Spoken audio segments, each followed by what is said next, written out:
Hey YouTube, so we got another unboxing. This is for the Enomaker 3D printer Wi-Fi camera, and this can be used for multiple 3D printers. We're going to try it out for the Enomaker. So this is my first go around with this camera, so we're going to unbox it together.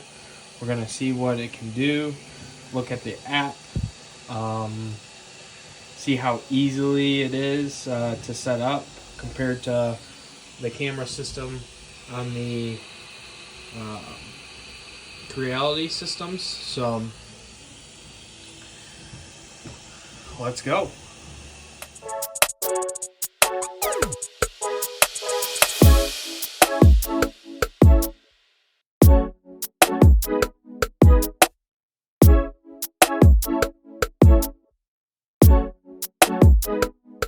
Alright, here's the unboxing.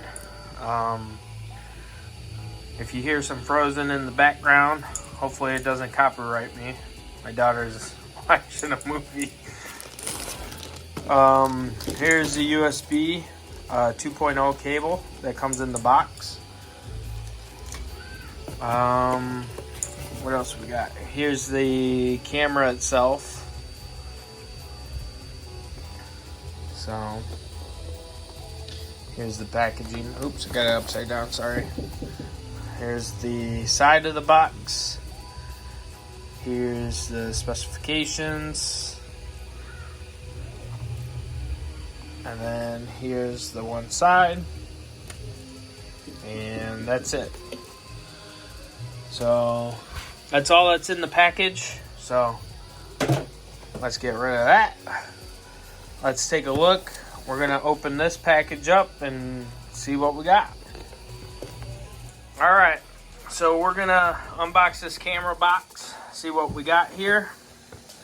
So first take, hold on, one-handed. Looks like we got some stickers. Hold on, there we go. Got some puppy stickers. Kids will like those. Got a quick guide. So we'll check that out later. We got the camera itself. We'll unbox that. And then it looks like the power adapter. There's probably some cables in here. So we got a USB plug. Man, sorry. This is all one-handed operation. It's a little sloppy. Gotta get me another tripod. So then we got looks like a power USB to USB-C. This is a USB to micro. And then, yeah, that's everything in the package. So, all right. Let's take a look at this camera. Try to do this all one-handed here. Alright. Oh yeah. So this is a nice little camera. Looks just like a webcam or whatever. It's got a nice base, swivels. Looks like that's where the USB pops in. Shows you if you're Wi-Fi. I don't know about the printer button. Looks like there's some kind of speaker. So looks like the adapter though is not cannot go to a tripod, so we might have to look at alternatives for that.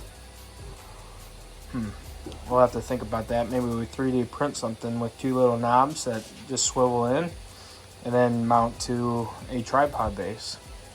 Might have to look at that, see if there's something out there. Or I've been playing around with Fusion 360, so might be an opportunity to make something.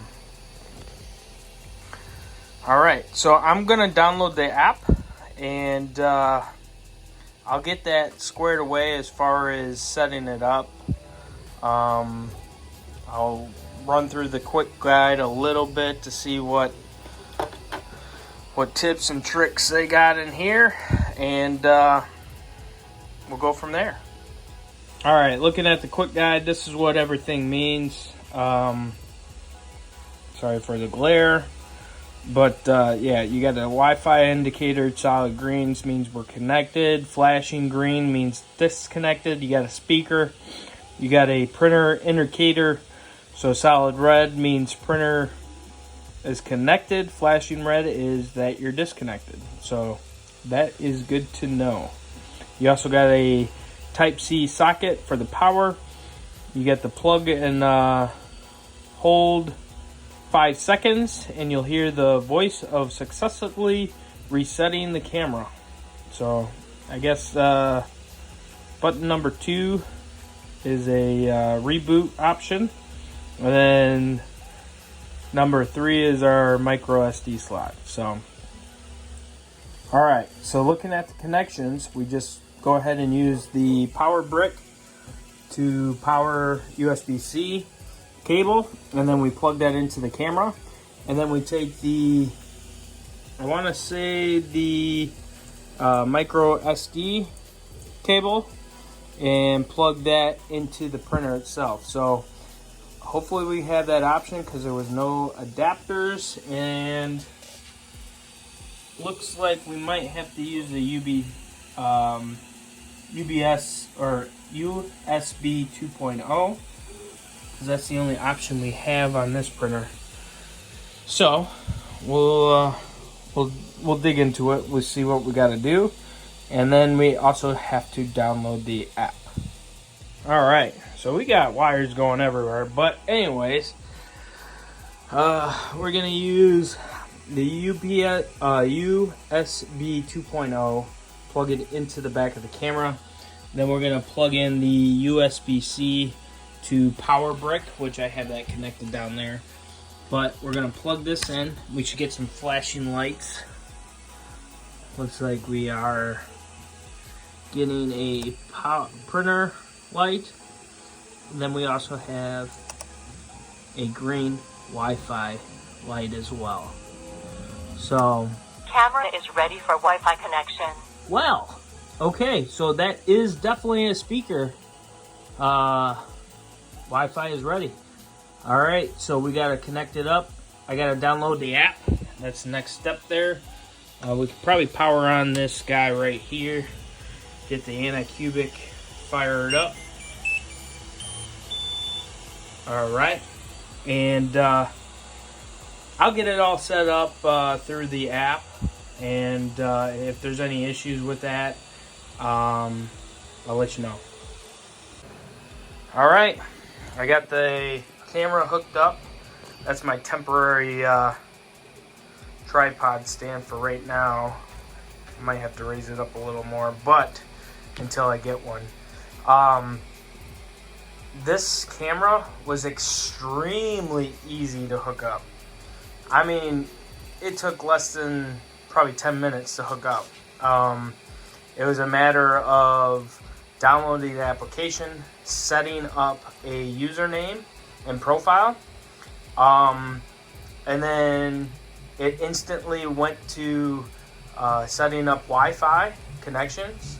And once I got the Wi-Fi set up, boom, it was already done. It already linked up to the printer. I had to go into the settings, set the Enomaker settings as far as being a Cobra Plus. Did the time zone, stuff like that, but it's literally ready to rock and roll. So, and I could manually, like you seen earlier, I could manually move the head home. I could play around with the different settings. So far, way easier than the... Oh, okay. So, camera's talking again. So, must be done through the update, the firmware update. So, it says that it's connected to the Wi-Fi. So, we should be ready to rock and roll. I'm going to launch a helmet. I'm going to go full go here, but I'm going to do I want to do a Mandalorian helmet. So, we will see what and how the printer does and how the camera does as well. So, all right, we'll get this printer rolling. We'll get it fed. We'll get the Mandalorian helmet going. It's roughly going to be like, I think it said roughly around 1 day or so. So let's check it out. All right, we're going to get this printer going. We just purged, we got some gray filament going on there by Overture. I'll link that in the description. Lately, this filament has been fantastic to work with. It's a good green filament to work with. The gold, I have gray, I have all sorts of different colors of that filament. So I'll link that in the description below. Alright, we're going to let this preheat up, and then I'm going to go through the camera app to try to start the print. So I put the print or the G code onto my phone, and then we'll go through the app and we'll get it rolling. Alright, so we loaded up the app. We're going to click on our printer. This is the live feed, so I'm moving it around. That's just me moving the camera. But you have different applications down below. You got temperatures, manual. I'm going to flip back to the temperatures. You can look at the hot end. You can look at the bed temperature. Then it has graphics to view. You got your time lapse and photos. And then you got your G code. So I'm going to load up the G code that I stored on my phone. It's going to go through the load process and load that file up. Once this file is loaded, then I can hit the print button and start the printing cycle. As you can see, you got settings, different settings there that you can take a look at. I'm going to flip over to the temperature app and review the temperature settings. I got 200 degrees on the hot end and 60 degrees Celsius on the bed. And as you can see, those graphs there. I'm going to flip over to the manual settings just in case I need to adjust something. The printer is now initiating, so that file has loaded and has started the printing cycle.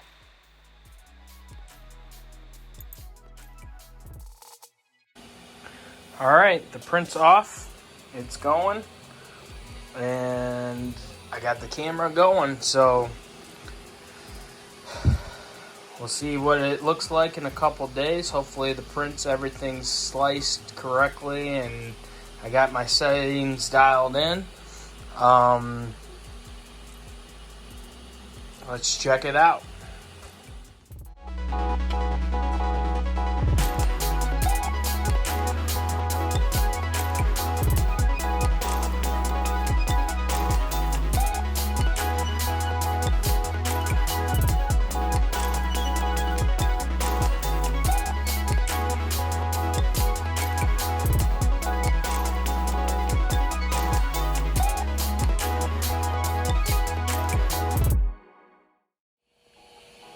Alright, so as you can see, the time lapse, a few things, or a thing changed since then.